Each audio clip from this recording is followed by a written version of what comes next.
Hey guys, thank you for streaming this video.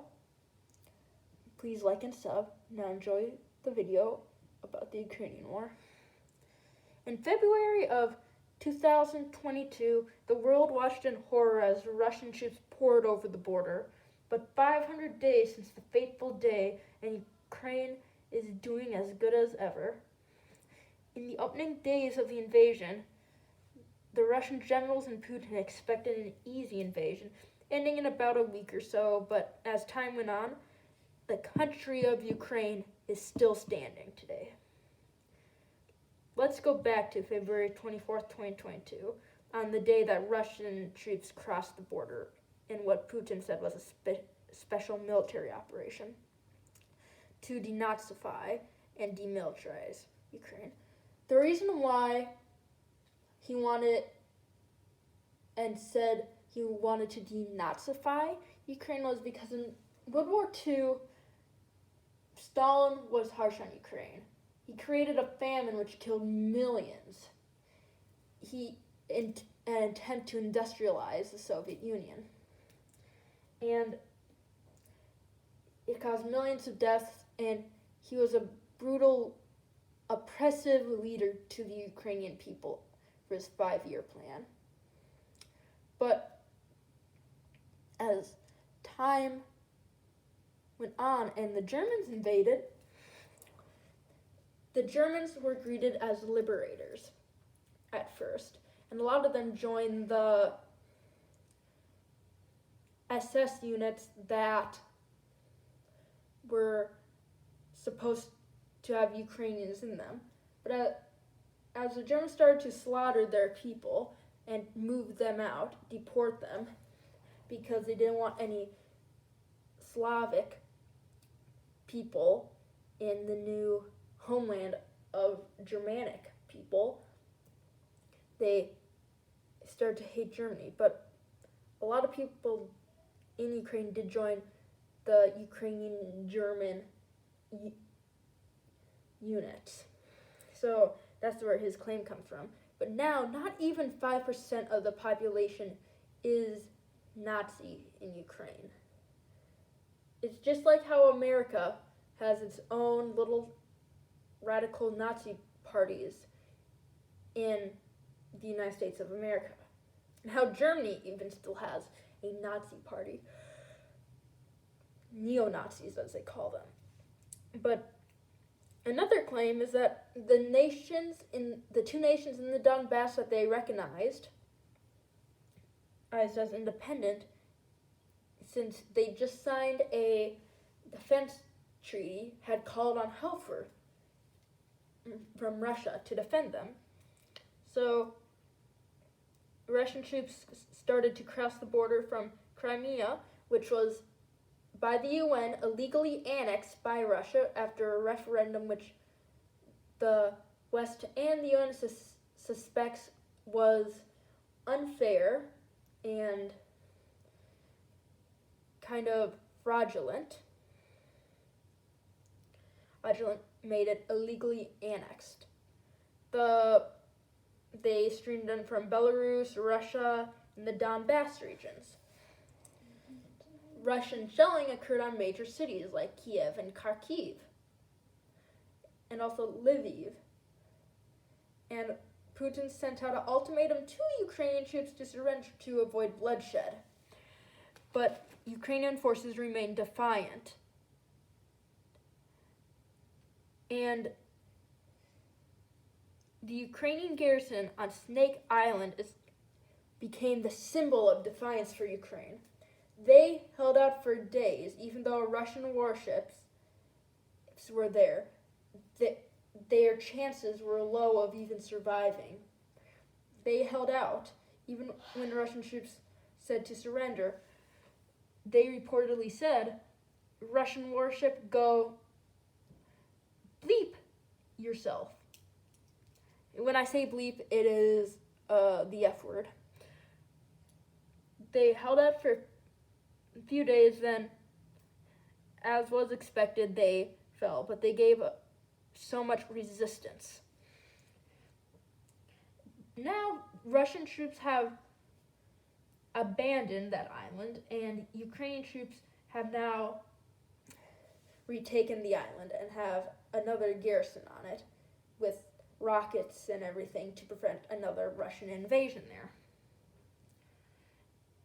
So when Russian troops to the north were advancing on Ukraine, streamlined on Kiev, but some Russian troops were encircled at the airport near Ukraine. It was a very high Antibov airport was a step to gain reinforcements and take Kiev. But Ukraine was able to fight there until retreated and disable that airport. That was one of the biggest battles for Ukraine that kept Russian troops from entering into Kiev. But even with that, people thought Ukraine was going to fall. The United States offered President Zelensky refuge in America, but instead of going there, he demanded U.S.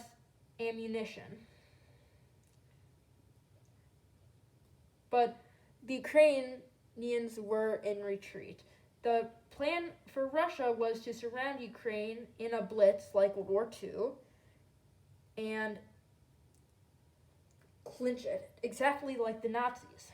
But the troops were so poorly organized, many were even just given parade costumes because they thought they were going to march and stride right into Kiev, thinking that the population was docile and wasn't going to do anything to them. But they were wrong. The Ukrainians were able to stop them just miles from their capital, and were able to push them out. One of the biggest factors in this was because Russia didn't use all their available air force needed to do it. And also, too, there's an attempt to capture President Zelensky inside Kiev. Russian paratroopers paratrooped into Kiev, and a gunfight occurred outside of the government quarters, which the president was given a bulletproof vest and a gun and told to fight if it was necessary to survive. But it didn't come down to that. And that was the greatest threat to President Zelensky in this war, the closest he came to being captured by Russia. But the Ukrainians deployed a clever tactic to push back the Russians. The United States gave them Javelin rocket systems because America thought that Ukraine wasn't going to be able to stand up to Russia and thought that, well, we might as well equip them for a guerrilla war after Russia seizes control. But Ukraine was able to use those Javelin launchers to their advantage. They would lure Russian tanks into traps where they would fire from the sides, killing the Russian tanks. This was a very clever tactic, and it forced Russia back. Also, their supply was in chaos. There was lines upon lines and traffic jams for supply. The supply was not good, and Ukraine was able to push them back. With the invasion going on during this time, especially, there was a humanitarian crisis on the world's hands, especially the neighbors. Ukrainian refugees started fleeing into the countries that bordered Ukraine, that were NATO, like Poland, Slovakia, Hungary, Romania, Moldova, and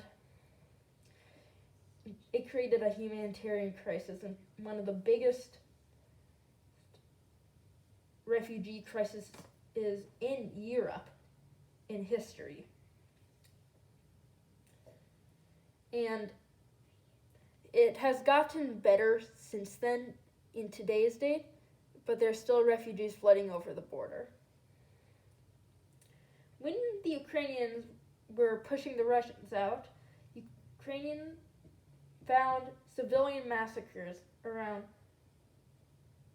Bucha, where also Russian rockets were raining down, purposely striking civilian targets. This made the UN declare Vladimir Putin a war criminal, practically limiting him to be only inside of Russia. Because when you are a UN war criminal, anyone who wants to be a hands-on, if they're not the ally of you, they're going to turn you in, because the UN has declared him a war criminal. He would get arrested and tried for a war criminal in the UN if he would step out of Russia. But in the south of Russia almost immediately captured the northern Crimea Canal, which used to give 85% of Crimean water. But when Russia annexed Crimea, Ukraine shut down that canal, and Russia had to find out another way to get water for Crimea. But this was a propaganda victory for Crimean citizens that Russia put up.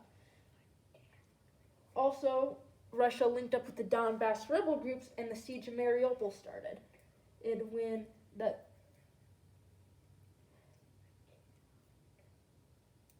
During this time, Kherson, an important city in the south, fell to Russia, giving them a foothold across the Dnipro River. Using this, they went and tried to get to the major port of Odessa in an attempt to link up with the Moldovan separatist Russian group, which from here they tried to get all the way to here. It was an attempt to rally them and get behind Ukraine, but it did not work, as Ukraine was able to stop them at Maikava.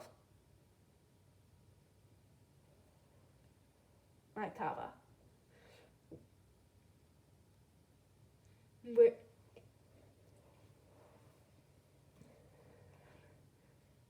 Russian troops also tried to surround Ukraine's second largest city of Kharkiv, but failed due to fierce Ukrainian resistance to hold out, even though it was routinely shelled and bombed by Russia. They held out, and a counteroffensive pushed them back. Back in the south, Mariupol, the city under siege, Russian and Donbass fighters took part in heavy urban fighting in Ukraine, and Ukrainian forces were surrounded in a steel factory, where they were able to establish a line to evacuate citizens out of the steel factory that they brought in, which eventually all citizens were evacuated. But nevertheless, they were forced to surrender.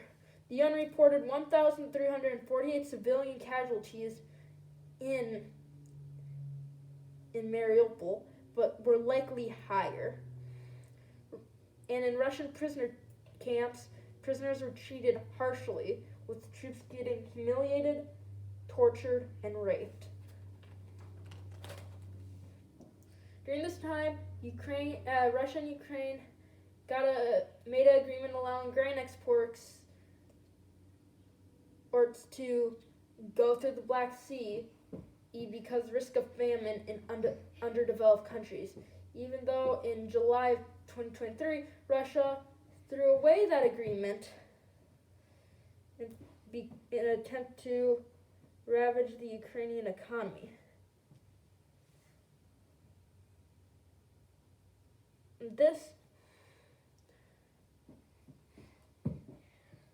this was denounced.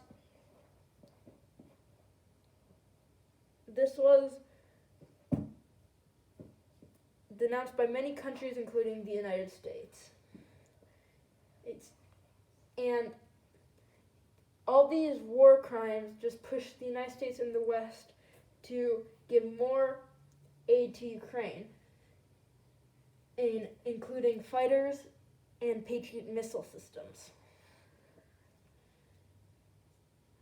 Around this time, Putin announced a draft which was met by harsh criticism and even a recruitment station getting firebombed in Russia. And also around this time, Donetsk, Kherson, Luhansk, and Zaporizhia were annexed into Russian proper, like Crimea. Referendums that they put out were voted yes, but the West proclaimed that there is voter tampering with videos showing armed Russian soldiers going up to people's door with an automatic weapon in their hand. And also, too, Ukraine recaptured Kherson after Russians withdrew. So most of the places that they annexed aren't even fully under Russian control. Russia issued a threat to Ukraine saying since it was Russian proper now, that they would be able to use nuclear weapons, but no nuclear weapons have been used in this conflict so far. Ukrainian forces were eventually able to push Russians back from Kherson as well. But during this time, Russia started their attack on Bakhmut. Bakhmut was on the edge of the Donbass region, which this area was turned into World War I style of fighting, which lasted many weeks, and Ukraine was pushed out to the outskirts of the town, but in the counteroffensive that's going on, Ukraine has claimed to have gained back little pockets of ground near Bakhmut. Russian confirmed casualties right now are 50,000, even though they are probably way more higher. And along with this, Russian people are not happy. Along with a Russian mercenary group called the Wagner Group, who claimed that Russia carried out strikes on his own troops, which they decided to mutiny. They went almost all the way to Moscow before reaching a deal worked out by Belarus that the Wagner Group would go and stay in Belarus. Well, I am writing and saying this to you. Ukraine is doing a counterattack on all fronts in hopes of grinding Russia down. This may work, may not. It is yet to be seen. So thank you for watching this 19-minute long video, and please like and subscribe. And if you already have subscribed, thanks for supporting this channel. Bye.